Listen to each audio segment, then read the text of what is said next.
आता बातमी आहे मोदींच्या नव्या विक्रमाची। पंतप्रधान नरेंद्र मोदी यांनी भारताचे पहिले पंतप्रधान आणि सर्वाधिक काळ सलग निवडून आलेल्या पंडित जवाहरलाल नेहरू यांना मागे टाकले। जवाहरलाल नेहरू यांच्या पंतप्रधान पदावरील 4398 दिवसांच्या कार्यकाळाचा विक्रम मोदींनी मोडलाय। पंतप्रधान नरेंद्र मोदी यांच्या नेतृत्वाखालील केंद्र सरकारने 12 वर्षे पूर्ण केल्याबद्दल आजपासून भाजपची प्रगती पथयात्रा सुरू होते। आजपासून सुरू होणाऱ्या प्रगती पथयात्रेत सर्व खासदार, मंत्री, आमदार आणि नेते सहभागी होतील। नेते महत्त्वाचे प्रकल्प आणि पायाभूत सुविधांच्या उपक्रमांना भेटी देणार आहेत।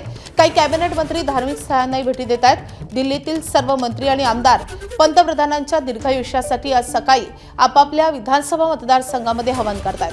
तसेच भाजपचे नेते आणि भाजपचे सर्व मुख्यमंत्री आज विशेष पूजा, प्रार्थना आणि महाआरती करतात।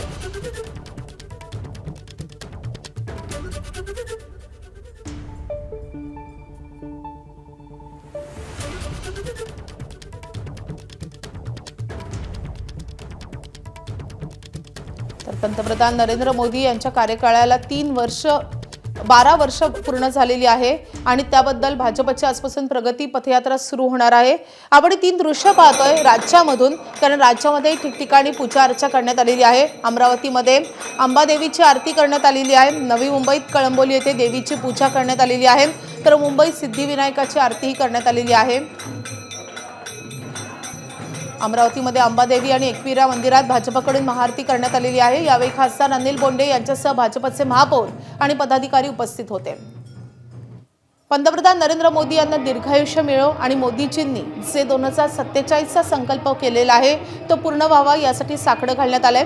नवी मुंबईच्या कळंबोलीमध्ये मंदिरात आरती करण्यात आलेली आहे। सदाभाऊ खोत आणि भाजपचे आमदार गोपीचंद पडळकर यांच्या हस्ते आरती पार पडली आहे। तर आपण दृश्य पाहतोय, भाजपचे राष्ट्रीय अध्यक्ष नितीन नवीन यांनी देवाला साकडं घातलेलं आहे। जेपी नड्डा, रेखा गुप्ता ज्या दिल्लीच्या मुख्यमंत्री आहेत त्यांनी देखील पूजा अर्चा केलेली आहे। मंत्री शिवराजसिंह चौहान, धर्मेंद्र प्रधान आणि त्यासोबतच भाजपचे मुंबईचे अध्यक्ष अमित साटम यांनी देखील पूजा अर्चा केलेली आहे। त्यामुळे मोदींसाठी आज देशभर भाजप नेत्यांकडून प्रार्थना केली जाते।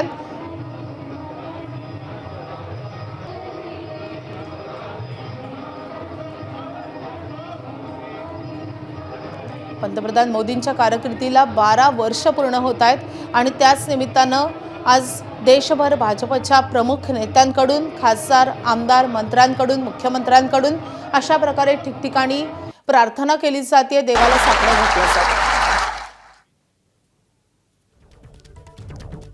तर मोदींच्या या प्रदीर्घ कारकिर्दीमधले 3 महत्त्वाचे टप्पे। 2014ची निवडणूक, जेव्हा पंतप्रधानपदी ते पहिल्यांदा विराजमान झाले होते तेव्हा त्यांनी शपथ घेतानाची दृश्य आपण पाहतोय। त्यानंतर 2019 पुन्हा एकदा मोदी पंतप्रधान झाले, मोठा यश त्यांनी मिळवलेलं आहे आणि त्यानंतरच्या शपथविधीच्या सोहळ्याची ही दृश्य आपण पाहतोय। आणि 2024 तिसऱ्यांदा ते पंतप्रधानपदी विराजमान झालेले आहेत आणि तिसरी इनिंग त्यांनी आता सुरू केलेली आहे।